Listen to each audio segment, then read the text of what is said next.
Hello guys, परम के channel पे आपका बहुत बहुत स्वागत है। तो आज हम स्टार्ट करने वाले हैं एसिड बेसिस एंड सॉल्ट की स्टडी। तो चलिए शुरू करते हैं। ये हम लाइन टू लाइन पढ़ने जा रहे हैं। सबसे पहले फर्स्ट लाइन देखें। You have learn that in previous classes that sour and bitter tastes of the food are due to acid and basis respectively. ये देखो बोला गया है एसिड एंड बेसिस रिस्पेक्टिवली। इस लाइन का मतलब क्या है? रिस्पेक्टिवली का मतलब क्या है? ये वो डिनोट करता है कि जो सोर टेस्ट है वो एसिड का ही है और जो बिटर टेस्ट है वो बेस का है। ठीक है, एसिड को सोर के साथ रिलेट किया गया है और बेस को बिटर के साथ। ठीक है, B for base, B for bitter आपने ऐसे लर्न करके रख लेना है। मैं आपको साथ साथ में ट्रिक्स बताई जा रहा हूँ। If someone is suffering from problem of acidity after overeating, which what we suggest as a remedy? Lemon juice, vinegar, baking soda solution। ये आपको क्वेश्चन जो पता लगेगा, ये जो क्वेश्चन पूछा गया है कि जो आपके परिवार में किसी को एसिडिटी हो गई है उसको आप क्या सजेस्ट करने वाले हो? लेमन, क्या तुम लेमन खाओ, जूस खाओ, विनेगर खाओ, बेकिंग सोडा खाओ, क्या खाओ? आप क्या सजेस्ट करेंगे अगर आपके परिवार में किसी को एसिडिटी हो गई है? ये वैसे क्वेश्चन पूछा गया है, आपको चैप्टर में ढूंढना था। वैसे मैं आपको बता देता हूँ क्योंकि कई बच्चे जो पूरा लेक्चर नहीं देखने हैं, तो इसका आंसर है baking soda. Baking soda solution आपको कहना है कि पी लो क्योंकि वो न्यूट्रलाइज कर देगा। इसको हम अगले अगले लेक्चर्स में पढ़ने वाले हैं। ठीक है, which property did you think of while choosing the remedy? ये फिर से वही बोला गया, उसके बारे में ही ज़्यादा नॉलेज दी गई है।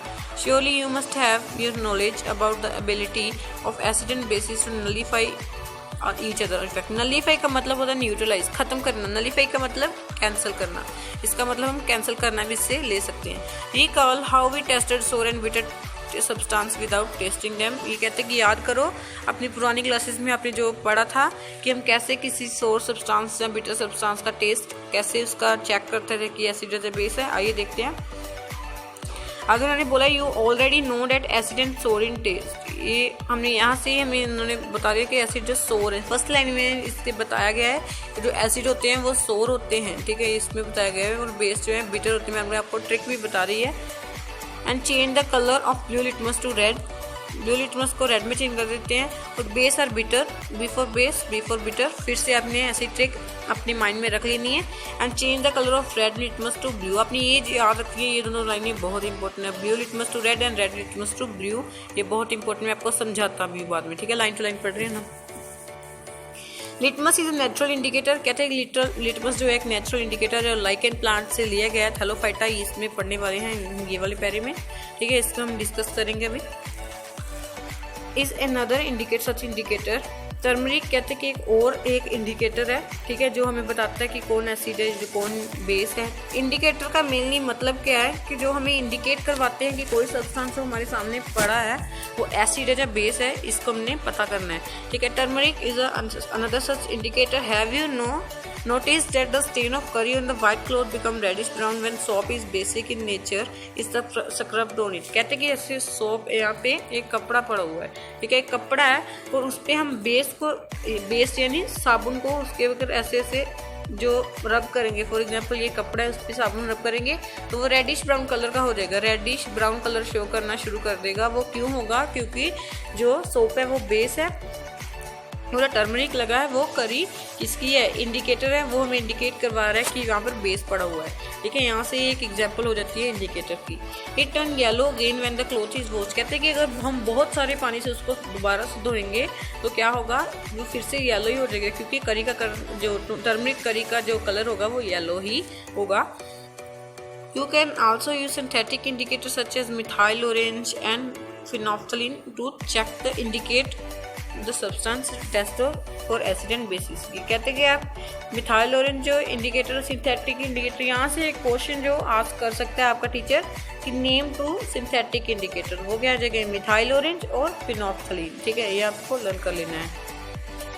In this chapter we will study the reaction of acid and bases, how acid and bases cancel out each other effect and many more interesting things that we see in day to day life। कहते हैं कि इस chapter में हम बहुत कुछ पढ़ने वाले हैं जो day to day life experiment होते हैं। आइए देखते हैं, इसको स्टार्ट करते हैं।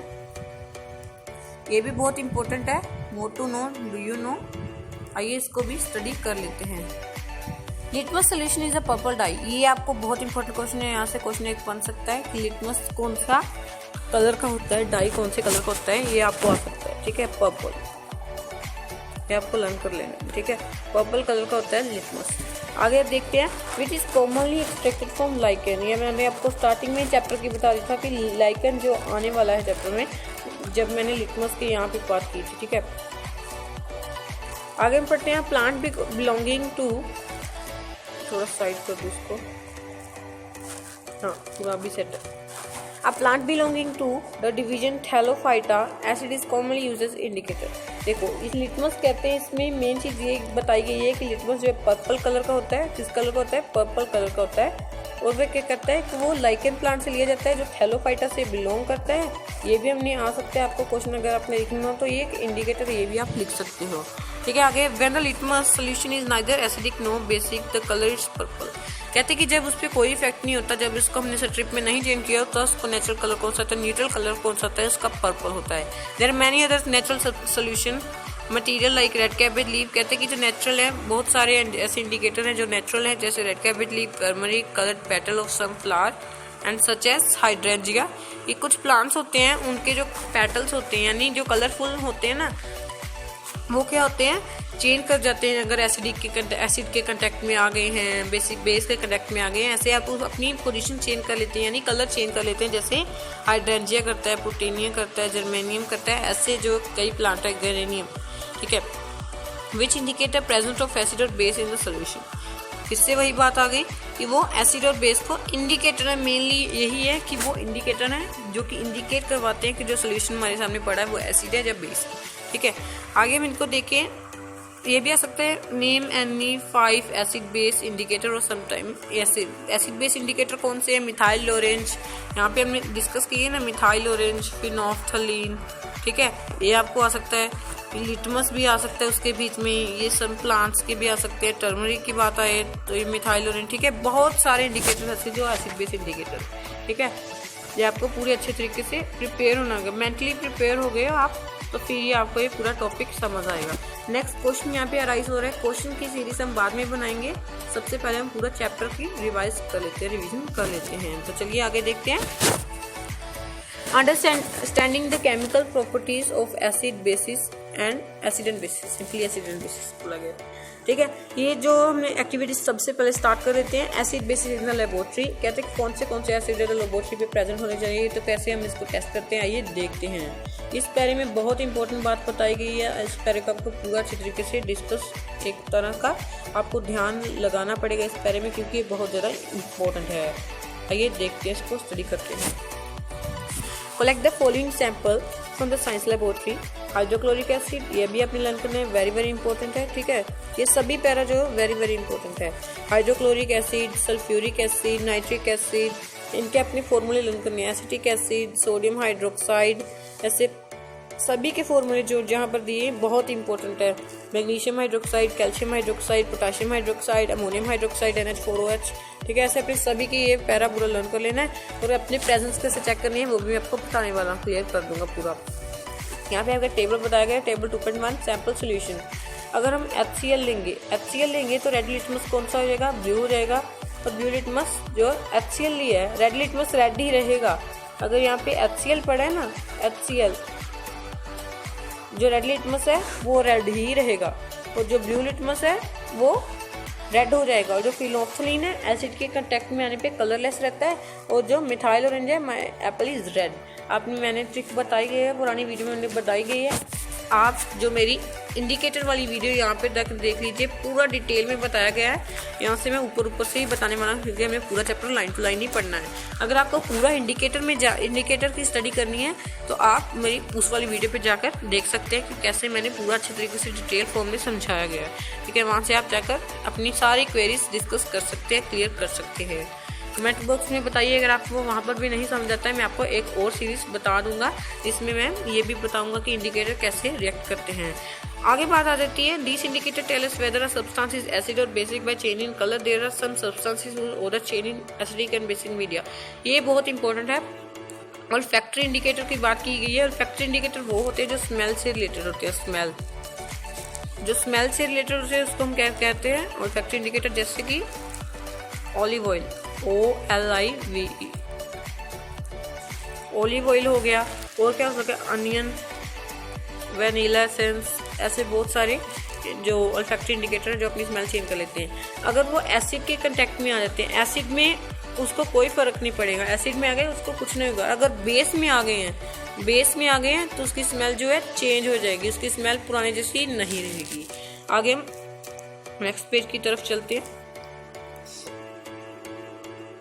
फिर से उन्होंने वही बता दिया गया कि एसिड बेस इंडिकेटर कौन से होते हैं, vanilla, onion, clove, olive oil, ऐसे बहुत सारे इंडिकेटर हैं जो कि ओल्फैक्टरी इंडिकेटर है, सभी इसमें बताया गया। इस एक्टिविटी का मैंने निचोड़ बता दिया है, सार बता दिया है।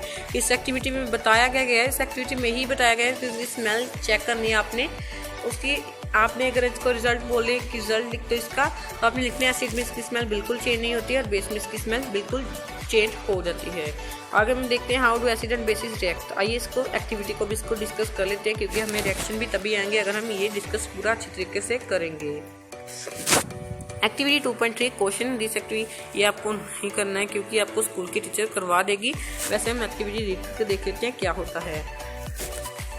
सेट द ऑपरेटर्स, कहते हैं कि ऐसा ऑपरेटर्स अपने बना लेना अपने टीचर को बोल के, खुद नहीं करना है क्योंकि ये बहुत हार्मफुल हो सकता है, स्प्लैश हो सकता है।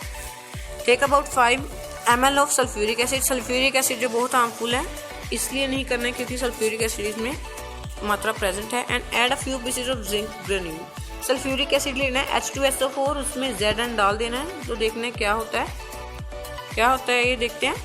व्हाट डू यू ऑब्जर्व, कहते हैं कि क्या होगा जिंक ग्रेन्यूल के सरफेस से, अगर हम उस पे से जो गैस है वो पास करें तो फिर क्या होगा, अगर बबल फॉर्म होंगे। कहते हैं कि बबल क्यों फॉर्म हुए सोप सोल्यूशन में, कहते हैं कि जो एक बर्निंग कैंडल जैसे इसमें ली गई है बर्निंग कैंडल, वो लेकर देखिए क्या होता है। फिर रिपीट दिस एक्टिविटी, कहते हैं कि HCl जो ये वाले एसिड बताए गए हैं, गिवन एसिड है, इनसे भी एक्टिविटी करके देखिए क्या होता है। फिर एंड ऑब्जर्वेशन जो है क्या सेम होती है जो सभी में डिफरेंट आती हैं।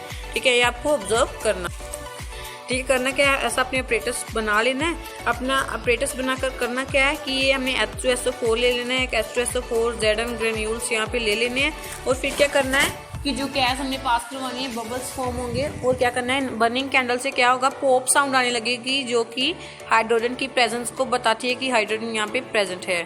अगले पेज पे चलते हैं, हम पूरा रिएक्शन देखने वाले हैं, तो चलिए शुरू करते हैं। Note the metal in the above displace hydrogen from the acid. This is seen as hydrogen gas. The metal combined with the remaining part of the acid and form a compound called as salt.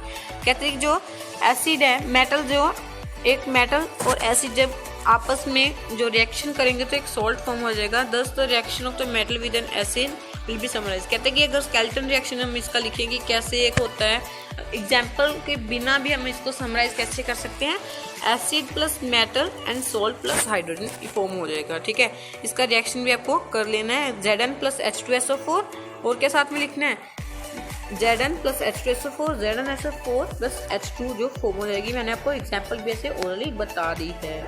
आगे हम देखते हैं activity 2.4। Place a few amount of zinc granule in a test tube and sodium hydroxide जो हमने ले लेना है और वार्म उसको हमने गर्म कर देना है। ठीक है, कंटेंट को जो गर्म कर देना है। ठीक, कहते हैं कि आपने जो एक्टिविटी है रिपीट करनी है। ठीक है, रिपीट करनी है इस एक्टिविटी। ठीक है, ऐसा हमने कर लेना है। तो फिर आगे एक्टिविटी में यही बताया गया कि फिर से हमने बेस में लेना है और Zn ग्रेन्यूल्स ले लेने हैं। बेस प्लस मेटल देखना है क्या होता है, क्या होगा, सोडियम जिंकेट फॉर्म हो जाएगा और H2 फॉर्म हो जाएगा। फिर से सिर्फ होगा क्या, एसिड की जगह आपने बेस रख देना है और मेटल वही रहेगा, सोल्ट वही रहेगा और हाइड्रोजन गैस भी वही रहेगी। क्या होगा, सोल्ट की फॉर्मेशन चेंज हो जाएगी, सिर्फ सोल्ट की फॉर्मेशन ही चेंज होगी और कुछ नहीं होगा। आगे हम देखते हैं how do metal carbonate and metal hydrogen carbonate react with acid. आइए देखते हैं इसका रिएक्शन क्या है। इस एक्टिविटी में सिर्फ यही बताया गया है। ये आपको रिएक्शन जो मेन लर्न करना है ये मैं सीधा आपको डायरेक्ट यहाँ पे लेकर जा रहा हूँ। अगर आप एक्टिविटीज़ भी चाहते हैं तो आपके लिए मैं एक और सीरीज क्रिएट कर दूंगा। जो एक्टिविटीज़ मुझे इंपॉर्टेंट लगती है मैं आपको वर्क करवाने जा रहा हूँ। Direction occurring in the above activity are written as. कहते हैं कि जो रिएक्शन हुए हैं वो कुछ इस प्रकार हैं। Test tube Na2 sodium carbonate और HCl अगर मिला दी जाए NaCl, सोडियम क्लोराइड, वाटर और कार्बन डाइऑक्साइड, ये बहुत इंपॉर्टेंट रिएक्शन है, बहुत इंपॉर्टेंट कर लीजिएगा। 3 मार्क्स का क्वेश्चन हर बार आ जाता है बोर्ड एग्जाम में। और फिर क्या होता है, सोडियम हाइड्रोजन कार्बोनेट, और जब HCl होते हैं NaCl, H2O एंड CO2 की फॉर्मेशन हो जाती है। और अगर यही COH2 यानी लाइम वाटर को अगर हम ये कार्बन डाइऑक्साइड जो फॉर्म हुई है इससे हम इसका रिएक्शन करवा दें तो क्या होगा, कैल्शियम कार्बोनेट फॉर्म हो जाएगा और वाटर साथ में फॉर्म हो जाएगा। अगले पेज पे चलते हैं, इसका रिएक्शन आगे ये कैरी ऑन ही रहेगा। ठीक है, ठीक है, इस रिएक्शन आगे कैरी ऑन करेंगे। जो CO3 है, कैल्शियम कार्बोनेट जो फॉर्म हुआ था वहाँ पे, कहते हैं कि अगर उसको हम आगे से आगे और कार्बन डाइऑक्साइड प्रोवाइड कर दी जाए तो सोलेबल होगा CH CO3 फॉर्म हो जाएगा, ट्वाइस हो जाएगा। ठीक है, ये फॉर्म हो जाएगा। और क्या होगा, सबसे पहले जो ये वाला हमने रिएक्शन देखा था ना, इसमें क्या होगा कि जो वाटर होगा ना वो मिल्की हो जाएगा। और अगर फिर से हम ज़्यादा से ज़्यादा कार्बन डाइऑक्साइड प्रोवाइड करी जाएंगे इस रिएक्शन में क्या होगा, जिसमें मैंने ब्योटिक लगाई है, ये वाले रिएक्शन में क्या होगा कि वो फिर से क्लियर हो जाएगा, यानी फ्रेश लगने लगेगा। ठीक है, वो फिर से फ्रेश ही लगने लगेगा। आगे हम देखते हैं लाइमस्टोन, चौक, मार्बल। ये कहते हैं कि कैल्शियम कार्बोनेट की डिफरेंट फॉर्म है। ठीक है, मार्बल अगर आपको आ जाए, लाइमस्टोन का अगर हमने रिएक्शन करवाया किसी चीज़ के साथ तो क्या होगा, सिर्फ आपने ये याद रखना है कैल्शियम कार्बोनेट। अगर यहाँ पे लिख दिया जाए, यहाँ पे लाइमस्टोन लिख दिया जाए, limestone plus H2O plus CO2, फिर आपने फिर से ही रिएक्शन ही बताना है क्योंकि वो कैल्शियम कार्बोनेट ही है। आगे हम देखते हैं all metal carbonate and hydrogen carbonate. ये कहते हैं कि वही बताया गया है कि जो सभी जो ये वाला हमने इसमें पूरा समराइज करके स्केलेटल इक्वेशन बना दी गई है, चाहे मेटल कार्बोनेट आ जाए और चाहे ही मेटल हाइड्रोजन कार्बोनेट आ जाएगी, रिएक्शन जो है सेम रहेगा। कार्बन डाइऑक्साइड फॉर्म होगी, साल्ट फॉर्म होएगा और वाटर भी साथ में फॉर्म होगा। आगे हम देखते हैं how do acid and base react with each other. Acid और बेस आपस में कैसे रिएक्शन करते हैं। जो एसिड और बेसिक का रिएक्शन होता है उसको हम न्यूट्रलाइजेशन रिएक्शन कहते हैं। आइए इसके रिएक्शन को भी रीड कर लेते हैं, एक्टिविटी 2.6 को। Take about 2 ml of NaOH in test tube and add 2 drop of phenolphthalein solution. कहते हैं कि थोड़ा सा हमने NaOH लेना, उसमें फिनोल्फथलीन डाल देना है और देखना है इसका कलर क्या होता है सोल्यूशन का। फिनोल्फथलीन डालने में पिंक हो जाएगा क्योंकि वो बेस है। Add HCl solution to the above solution. कहते हैं कि सबसे पहले हमने थोड़ा सा NaOH यानी एक बेस लेना है, उसमें हमने फिनोल्फथलीन डाल देना, उसका कलर पिंक हो जाएगा।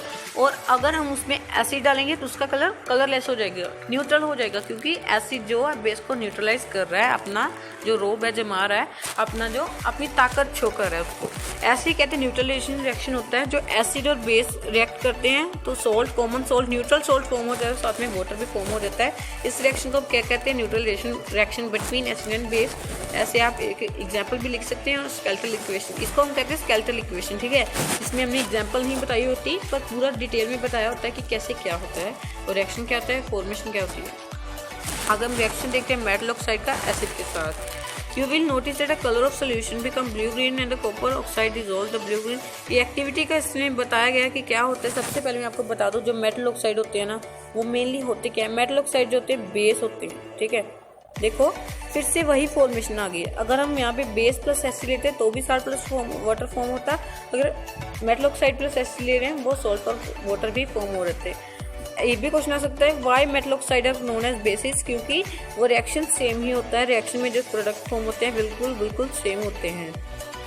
आगे हम थोड़ा देख लें, फिर से वही बताया गया है। क्वेश्चन यहाँ से अराइज हो रहा है, देखो यहाँ से क्वेश्चन अराइज होगा, now rise the skeletal equation since the metal oxide. ये देखो ये फिर से वही बात बता दी गई है जो मैंने अभी आपको बताई गई है कि मेटल ऑक्साइड को बेसिक ऑक्साइड क्यों कहा जाता है। मैं अपने इसको आपको पूरे डिटेल में उसको भी बताया गया है आपको।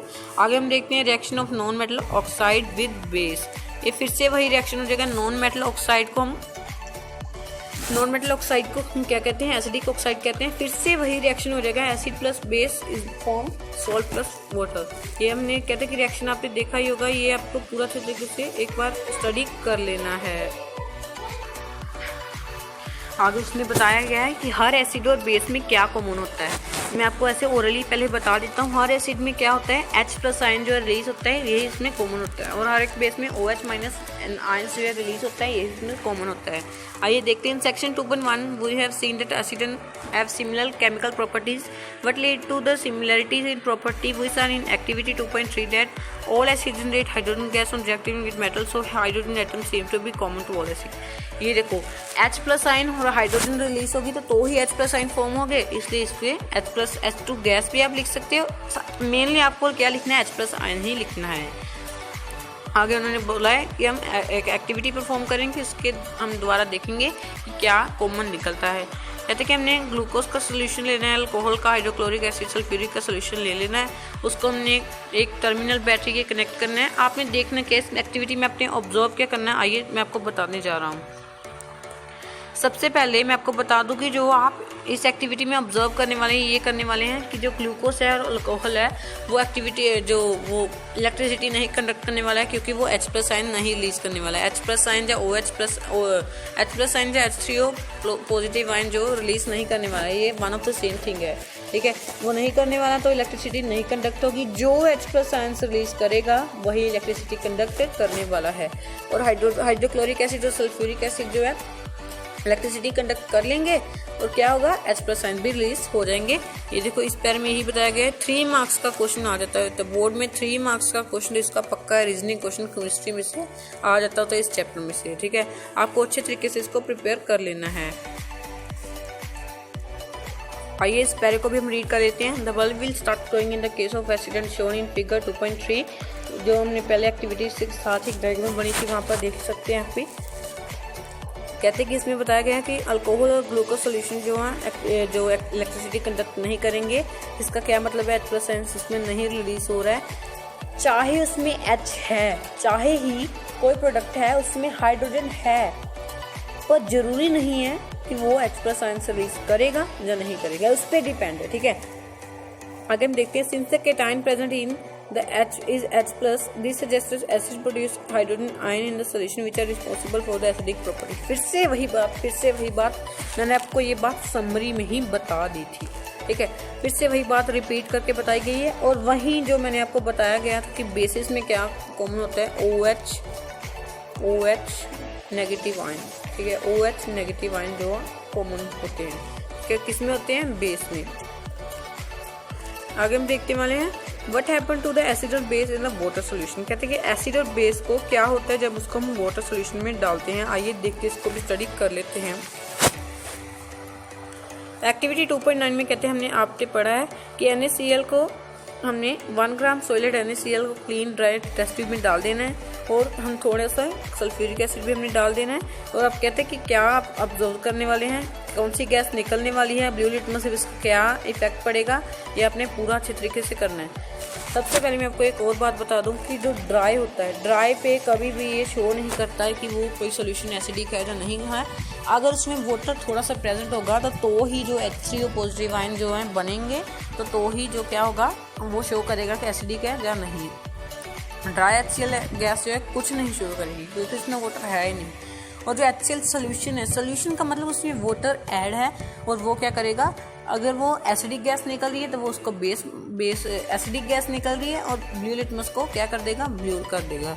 आगे कहते हैं कि जो एक्सपेरिमेंट पढ़ा है ये क्या शो कर रहा है, the produced is the presence of water, the separation of H+ ion and the HCl molecules can not occur in the absence of water. फिर से वही बात बता दी गई आपको, hydrogen ion can not exist. कहते हैं जो हाइड्रोजन H+ आयन्स होते हैं वो अनस्टेबल होते हैं, अकेले में स्टेबल नहीं हो सकते। तो उसमें क्या होता है, जो हाइड्रोजन आयन है H+ आयन है वाटर के साथ मिल जाते हैं और H3O पॉजिटिव जो बना लेते हैं। कहते कि हमने देखना है कि जो H3O पॉजिटिव है वो कैसे, मतलब कि कैसे क्या होता है। We have seen that acid give H3O positive ion in water, let's सी।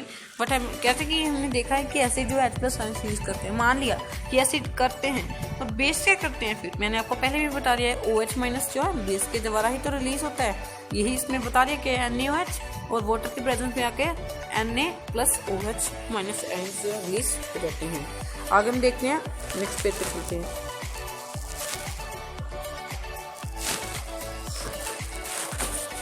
फिर से वही बात बता रही कि डू यू नो में वो बताया गया कि जो सभी बेस होते हैं वो अल्कली नहीं होते, जो सभी अल्कली हैं वो बेस है। अल्कली वो होते हैं जो वाटर सोल्यूबल बेस है, ठीक है। जैसे आप मान लीजिए इतना सारा जो हमें प्रोडक्ट दिए गए, ठीक है, इतना सारा प्रोडक्ट हमें दे दिए गए, इतना ज़्यादा, ठीक है। उसमें से ये सभी बेस हैं, आपस में सभी बेस हैं, कुछ हिस्सा जो है अल्कलीज का। अल्कली तो बेस में आते हैं, पर जो बेस हैं वो अल्कली इनमें नहीं आते। ये बहुत ही अच्छी एग्जाम्पल आप टीचर को भी ऐसे एक्सप्रेस कर देते हैं, इंप्रेशन बहुत अच्छा पढ़ने वाला है। आगे हम देखते हैं, ये बात बताई गई है कि हम जो एसिड को वाटर में नहीं डालते, वाटर में एसिड डालते क्यों? क्योंकि जो एसिड बहुत हार्मफुल होता है। और अगर आप सोच रहे होंगे हार्मफुल है तो हम एसिड में वाटर डाल दें तो फिर हार्मफुल है, अगर वाटर में एसिड डालें तो फिर हार्मफुल नहीं है। क्यों नहीं है? क्योंकि जो वाटर है उसकी प्रॉपर्टी होती है कि वो हीट को साथ साथ में अब्जॉर्ब करी जाता है और वह क्या होता है कि हीट बिल्कुल रिलीज नहीं होती, minimum amount of heat release होती है और फिर क्या होता है स्प्लैश होने से बच जाता है। ये देखो हार्मफुल का साइन भी यहाँ पे क्रिएट किया गया हुआ है फिगर 2.5 में, ठीक है। ऐसे हार्मफुल होता है, इसलिए हमें क्या करना चाहिए, हमेशा वाटर में ही एसिड डालना चाहिए। और अगर हम एसिड में वाटर डालेंगे तो वो हीट एनर्जी बिल्कुल एब्जॉर्ब नहीं करेगा और क्या करेगा, स्प्लैश कर देगा हमारे फेस पे भी, हमें बहुत ज़्यादा जलन होने लगेगी, हमारा फेस खराब कर देगा पूरा। आइए देखते हैं हाउ, कहते हैं इसमें बताया गया है कि एसिड कितने स्ट्रॉन्ग है और बेस सोल्यूशन कितने स्ट्रॉन्ग है, ये हमने कैसे डिटेक्ट करना है। We know how the acid base indicator can be used to distinguish between an acid and base. We have also learned in the previous section about dilution and decrease in concentration of H+ और OH- ions in solution. Quantitatively find the amount of these present in the solution. कहते हैं कि हम कैसे जज करते हैं कि कोई कितना ज़्यादा स्ट्रॉन्ग है कितना वीक है, हम कैसे जज करते हैं कि जिसमें ज़्यादा, फॉर एग्जांपल एक एसिड है उसमें जितने ज़्यादा H+ आयन होंगे उतना ही वो ज़्यादा स्ट्रॉन्ग होगा, जितने कम H+ आयन होंगे उतना ही वो वीक एसिड होगा, और जितने कम किसी बेस में OH- आयंस होंगे उतना ही वो कम वो क्या होगा, अपनी रिएक्टिविटी शो करेगा। जितने ज़्यादा OH- बेस में होंगे उतना ही ज़्यादा वो क्या होगा, स्ट्रॉन्ग होगा। यही इसमें पहले में पूरे बताया गया है। We can do this making use of universal indicator which is a mixture of several indicator। कहते हैं कि यूनिवर्सल इंडिकेटर फॉर्म क्या रहता है, पीएच स्केल या पीएच मीटर से। पीएच स्केल होता है 14 सेगमेंट उसमें होती हैं ये इसमें, और देखो 0 से लेकर 14 तक उसमें सेगमेंट इसमें बताई भी गई हैं, ठीक है। 0 से लेकर 14 तक जो सेगमेंट होती हैं उसमें वो क्या होता है, इसको हम यूनिवर्सल इंडिकेटर भी कह देते हैं। ये किससे बनाया गया है, SPL सोरेनसन। ये आपकी बुक में नहीं बताया गया, वैसे आपकी एक्स्ट्रा नॉलेज थोड़ी आपको लेनी पड़ेगी क्योंकि बोर्ड एग्जाम में कई बार ऐसे क्वेश्चन आ जाते होते हैं। A scale for measuring hydrogen ion concentration is known as pH ion। pH stands for protons in German means power। कहते हैं कि protons होता है pH का मतलब, जिसका मतलब पावर होता है।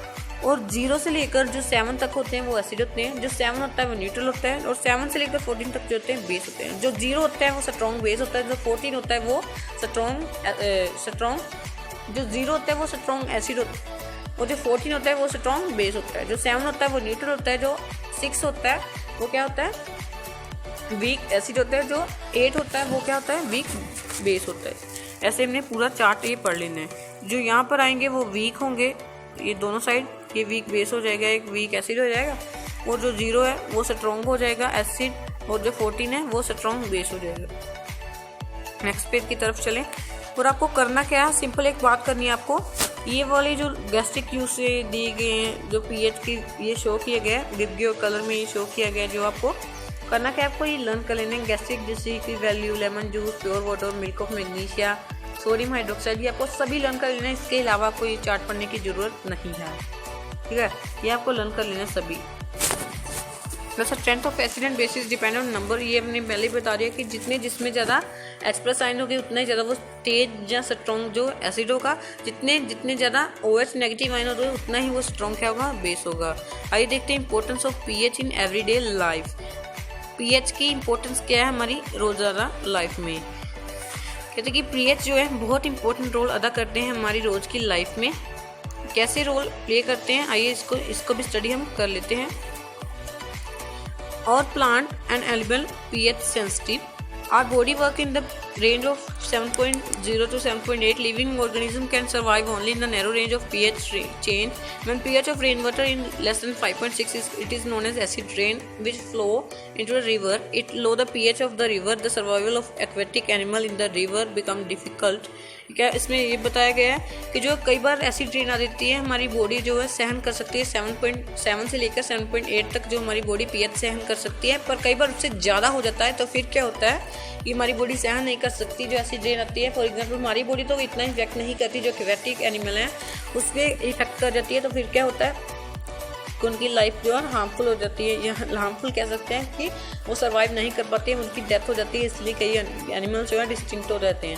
और इसका हमने प्रोटेक्ट करना है तो क्या करना है, हमने कैल्शियम कार्बोनेट या लाइमस्टोन की हमने स्प्रे कर देनी है ताकि जो एक्वेटिक एनिमल उनकी डेथ ना हो। एसिड कहते हैं कि जो वीनस का जो एटमॉस्फेयर है वो एसिड का बना हुआ है, और येलोइश एंड वाइट क्लाउड वहाँ पे सल्फ्यूरिक एसिड के बने हुए हैं। ये आपको लर्न कर लेना है simply, Venus thick white and yellowish cloud of sulphuric acid, सिर्फ यही करना है। आगे हम देखते हैं व्हाट इज अ बैकयार्ड। क्या होता है बैकयार्ड? यानी पार्क जहाँ पे आपने सब्जी ग्रो की होती है। ऐसे आप कुछ रिलेट कर सकते हो। जैसे कि आपकी पीएच की वैल्यू क्या होती है बैकयार्ड में। प्लांट भी जो कुछ अमाउंट ऑफ ऐसे कई बार क्या होता है कि एसिड रेन पाने पर जो हमारी एसिडिटी कह रहा हूँ, जो एसिड की वो होती है H+ से रिलीज हो जाते हैं, और जो प्लांट उनकी डेथ होने की चांस होती है, यानी वो सर्वाइव नहीं कर पाते हैं। तो फिर क्या होता है कि हमें क्या करना चाहिए, जो कैल्शियम कार्बोनेट है वो हमें जो प्लांट में डाल देना चाहिए, नीचे जो सोइल में ऐड कर देना चाहिए। अगर कई बार बेसिक हो जाता है तो फिर क्या होता है हमें फर्टिलाइजर थोड़ी ऐड करना चाहिए। और अगर हमें पता ही नहीं है कि एसिडिक है बेसिक है तो क्या करना चाहिए, सिर्फ ऑर्गेनिक कंपाउंड ही ऐड करने चाहिए जो कि हमारी सॉइल के लिए बहुत ही ज़्यादा अच्छे हैं। यही इस पैरे में बताया गया था। अगर पीएच और डाइजेस्टिव सिस्टम की बात कर ली जाए, it is very interesting to note that stomach produce hydrochloric acid. It help in digestion of food without harming the stomach. During indigestion the stomach produce too much acid and this cause pain and irritation to the red of pain. People use base called antacid. ये बहुत important है। Antacid क्या होते हैं ये भी बहुत important है। One such remedy has suggested by you that use of beginning of this chapter this antacid. ये मैंने आपको सबसे पहले जब हमने क्लास लगाई थी, यानी जब हमने वीडियो बनाना स्टार्ट किया था, मैंने आपको सबसे पहले बताया गया था कि आपको एक क्वेश्चन आएगा जो हमने क्या करना है, कौन सी रेमेडी चूज करनी है, आपको बेकिंग सोडा यूज करना है। ठीक है, यही सबसे उन्होंने बोल भी दिया कि बिगनिंग में हमने ये क्वेश्चन पढ़ा था, इससे रिलेटेड हमने क्या करना है। अगर आपको ये वाली एग्जाम्पल आ जाए तो आप इसमें इंक्लूड कर सकते हो। ठीक है, ये भी न्यूट्रलाइज कर देती है आपकी एसिडिटी को। मेनली इसमें बताया गया है कि कई बार स्टमक में ज़्यादा खाना खाने की वजह से या कम खाना खाने की वजह से क्या होता है, एसिडिटी हो जाती है, यानी HCl एसिड जो है बहुत ज़्यादा प्रोड्यूस हो जाता है। आप चिंता मत कीजिए, HCl ही प्रोड्यूस होता है और म्यूकस की लाइनिंग हो जाती है, वो हमें प्रोटेक्ट कर देती है हमारे स्टमक को। और कई बार क्या होता है ज़्यादा रिलीज हो जाता है तो एसिडिटी होती है, पेन होती है, इरिटेशन होती है हमारे स्टमक में। तो फिर हमने क्या करना चाहिए, बेकिंग सोडा जैसे हमने वो ले लेनी चाहिए, बेस ले लेनी चाहिए जो वीक है, माइल्ड बेस लेनी चाहिए जो कि एसिड को न्यूट्रलाइज कर दें। और हमारे दांतों पे टूथ के पे भी ये जो पीएच है बहुत मायने रखती है। आइए देखते हैं कैसे। टूथ के start the pH of our mouth is lower than 5.5। कहते हैं कि जो हमारी पीएच की वैल्यू कई बार 5.5 से भी लो हो जाती है। तो the enamel made up of calcium phosphate. Calcium phosphate जो है हार्डेस्ट हमारी बॉडी में सब्सटेंस जो पाया गया है, ये आपको भी लर्न कर लेना है। एंटासिड कैल्शियम फोस्फेट 5.5 के कम हो रही है तब तो डिके स्टार्ट होती है, आपको लर्न कर लेना है। It dissolve in water but is क्लोरोडर। कई बार क्या होता है कि हमारी जो दांतों की जो शक्ति है, पीएच है, वो 5.5 से भी कम हो जाती है। हमारे दांतों को जो कैल्शियम फोस्फेट की लेयर है उसमें कोरोजन आनी शुरू हो जाती है, दांत खराब होने शुरू हो जाते हैं। कई बार आपकी मम्मा भी कहते होंगे कि कीड़े लग रही हैं दांतों को, टॉफ़ी मत खाया करो, कैंडी मत खाया करो। वो क्यों होते हैं, मीठा खाने की वजह से होते हैं। लैक्टिक एसिड वहाँ पर रिलीज हो जाता है, जो हमारी बॉडी एंजाइम्स हैं वो हमारे दांतों पे बैठ के आराम से मज़े करते रहते हैं। और इसको कंट्रोल करने के लिए हमें क्या करना चाहिए, कम से कम जो हमें कैंडीज खानी चाहिए और टूथपेस्ट का यूज़ करना चाहिए। ट्वाइस द डे ब्रश करना चाहिए ताकि जो एंजाइम्स है कोई भी ना बचे और कोई भी अपना रिएक्शन ना दिखा सके। Self defence bye animal and plant through chemical warfare, ये आपको इतना इंपॉर्टेंट नहीं है, या मैं आगे आपको बताने वाला नेचर प्रोवाइड न्यूट्रलाइजेशन ऑप्शन, ये हमें लर्न करना है अच्छे तरीके से, वही इसमें बताया गया है।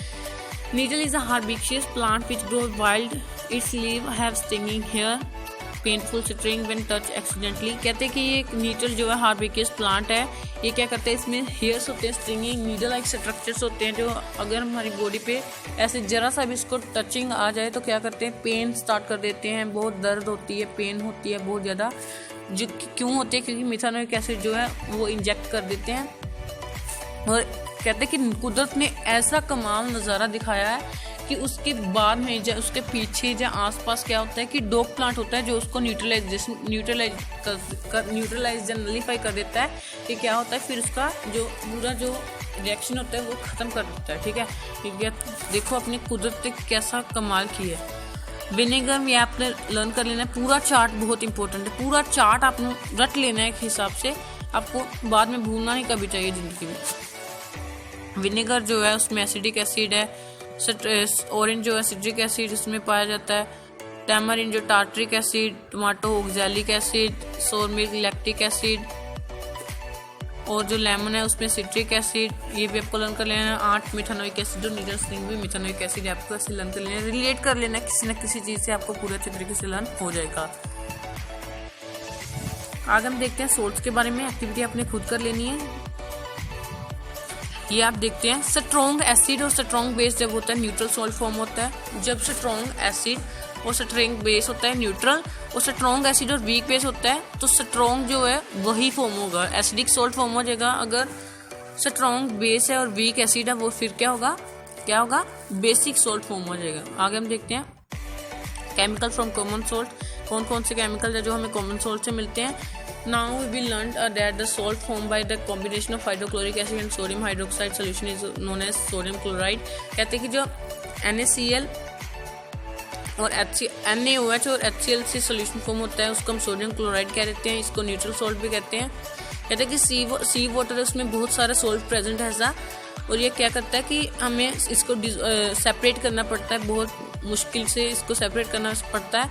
Deposit of solid salt are found in several part of the world. कहते हैं कि इसको सॉलिड सॉल्ट जो होता है इसके पार्टिकल जो टाइटली पैक होते हैं वो बहुत सारे देश के हमारे पूरे वर्ल्ड के हिस्सों में पाया जाता है। लार्ज क्रिस्टल जो है ब्राउन होते हैं इम्प्योरिटीज की वजह से। वैसे तो हमारा सॉल्ट जो है वाइट होता है ना, वो इम्प्योरिटीज की वजह से थोड़ा ब्राउन हो जाता है। आगे बताया गया this is known as rock salt. जो ब्राउन होता है इम्प्योरिटीज की वजह से जो ब्राउन सॉल्ट होता है उसको हम क्या कह देते हैं, रॉक सॉल्ट भी कह देते हैं।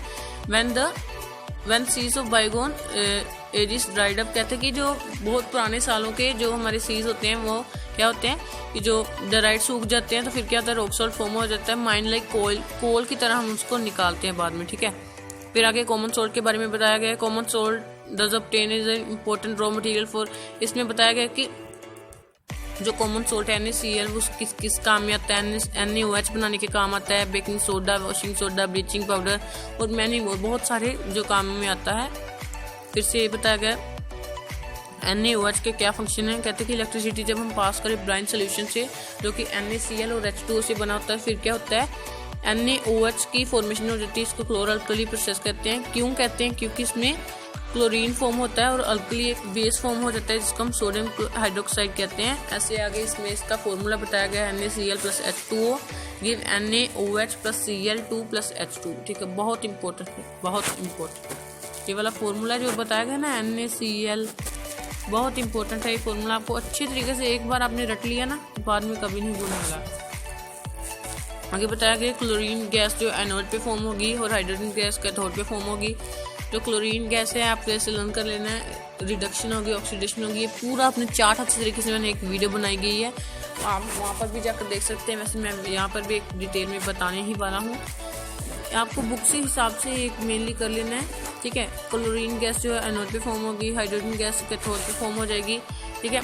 सोडियम हाइड्रोक्साइड NaOH भी कैथोड के आसपास ही फॉर्म होगा। कहते कि जो 3 प्रोडक्ट फॉर्म होते हैं वो बहुत ही ज़्यादा यूज़फुल होते हैं जो कि H2O, Cl2 और NaOH है। ये इनके नीचे इनके फंक्शन बताए गए हैं, आपको अच्छे तरीके से लर्न कर लेने हैं।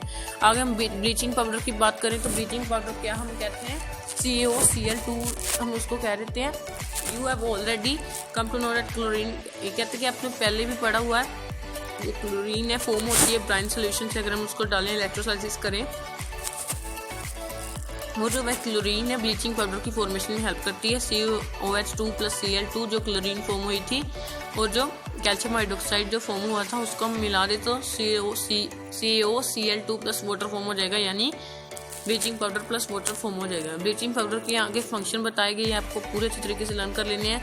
ब्लीचिंग का मतलब क्या होता है, कलर उतारना। ये क्या करता है, टेक्सटाइल इंडस्ट्री यानी जो कपड़े की इंडस्ट्री थी वहाँ पे भी काम आता है।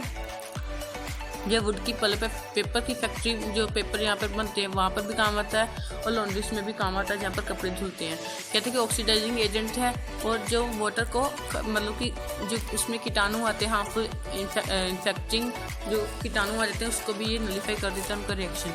आगे बेकिंग सोडा का आपको बताया गया कमर्शियल नेम आपको लर्न करना है बेकिंग सोडा, और आपको वैसा भी फॉर्मूला लर्न करना है NaCO3, इसको सोडियम कार्बोनेट भी कहते हैं, ये भी आपको सोडियम हाइड्रोजन कार्बोनेट भी कहते हैं, इसको लर्न कर लेना है। ये कैसे फॉर्मेशन होती है ये भी आपको लर्न करना है। यूसेस जो है बेकिंग पाउडर बनाने के काम आता है, टार्ट्रिक एसिड के साथ मिलकर कार्बन डाइऑक्साइड फॉर्म होती है जो ब्रेड और केक बनने के हेल्प करती है, ये भी आपको लर्न कर लेना है। स्टमक जो एसिडिटी एंटासिड में यूज़ होता है ये भी आपको लर्न कर लेना है। बेकिंग सोडा आपको जो स्टार्टिंग में ही क्वेश्चन आया था आपको वहाँ पर भी बताया गया था, वो सोडा एसिड फायर एक्सटिंग्विशर में भी ये काम आता है।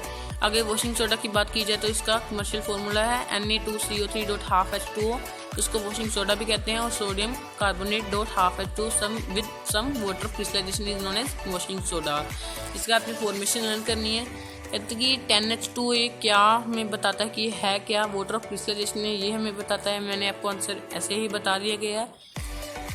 आगे हम करना है वॉशिंग सोडा के फंक्शन कुछ करने हैं। ये ग्लास सोप बनाने के काम आता है, सोडियम कंपाउंड जिसे बोरेक्स बनाने के काम भी आता है, क्लीनिंग एजेंट के काम भी आता है, और परमानेंट जो वाटर की हार्डनेस होती है ना उसको रिमूव करने के काम भी आ जाता है कई बार। आगे हम POP की बात कर रहे हैं। कहते हैं कि क्रिस्टल जो होते हैं साल्ट के रियली ड्राई होते हैं, सूखे होते हैं। हाँ, फिर ये बोल रहा है, इसके कहने का ये क्वेश्चन उठा रहा है कि हम तो कहते हैं उसमें वाटर ऑफ क्रिस्टलाइजेशन होती है, तो फिर ये कैसा हो सकता है। आगे आइए देखते हैं। Copper sulfate crystal which seem to be dry contain a water of crystallization. When we heat the crystal, then water is कहते हैं कि जो क्या होता है जब एक हाइड्रेटेड सॉल्ट होता है जिसमें वाटर पाया जाता है, कहने को वो वाटर उसमें प्रेजेंट है पर उसमें होता भी है, पर हाथ लगाने से हमें पता नहीं चल जाता है। ठीक है, उसमें little amount of water present होता है। कहते हैं कि अगर हम उसको हीट करें, गर्म करें उसको, तो सारा जो वाटर ऑफ क्रिस्टलाइजेशन रिमूव हो जाएगा, कलर रिमूव हो जाएगा उसका। इसमें बताया गया है मेनली आपको पूरा अच्छी तरीके से इसको पढ़ना है। ये वाटर ऑफ क्रिस्टलाइजेशन की आगे डेफिनेशन बताई गई है, इसका केमिकल फॉर्मूला बताया गया है कॉपर सल्फेट का हाइड्रेटेड। अगर आपको हाइड्रेटेड बोला गया है तो आपने इसमें वाटर मॉलिक्यूल्स भी ऐड करने हैं।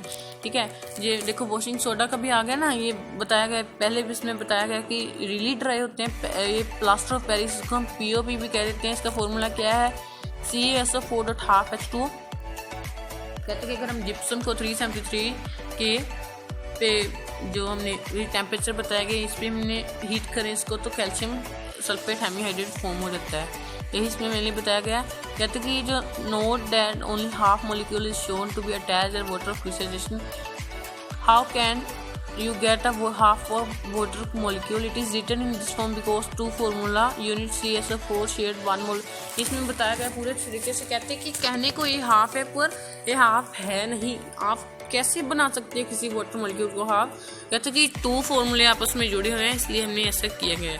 ये आपको मेरे कमेंट बॉक्स में बताना है कि why is calcium sulphate hemihydrate called as plaster of Paris. अगर आपको ये क्वेश्चन सीरीज भी चाहिए तो आप मुझे बता सकते हैं, मैं आपको पूरा अच्छी तरीके से डिटेल में समझा दूंगा। ठीक है, अगर आपको मेरी वीडियो अच्छी लगती है तो इनको लाइक कीजिए, मेरे चैनल को ज़्यादा से ज़्यादा सब्सक्राइब कीजिए, अपने फ्रेंड्स के साथ शेयर कीजिए। मैंने पूरा चैप्टर की कंप्लीट रिवीजन आपको स्टार्टिंग से एंडिंग तक बता दी है। अगर आपको कोई भी प्रॉब्लम आती है तो मुझे कमेंट बॉक्स में बता सकते हैं। Thank you for watching my video.